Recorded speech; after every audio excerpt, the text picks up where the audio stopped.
Hey incoming Bulldogs, my name is Stacey Keisler. I'm a current first year student and UGA Housing Street Team member. Welcome to First Year First Look.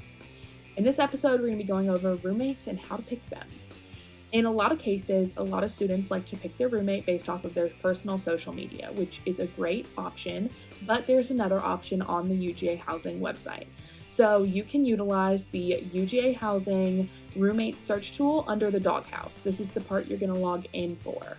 So once you log in, you can go to the roommate search tool and you can fill out a survey. This is going to have questions that are kind of regarding your sleep schedule, your cleaning habits, your visitation preferences, and the temperature you like to keep your room at. And then the roommate search tool is going to provide you a list of students that are also looking for roommates that match your answers. Then you can use the message button and contact them and get to know them, and that's kind of how you can find a roommate on the doghouse.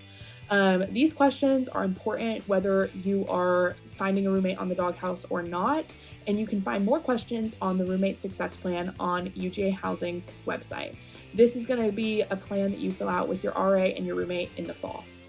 If you don't want to pick a roommate, that's completely fine. If you leave it up to chance, you will just get another first year. With that, happy roommate searching, and as always, go Dogs!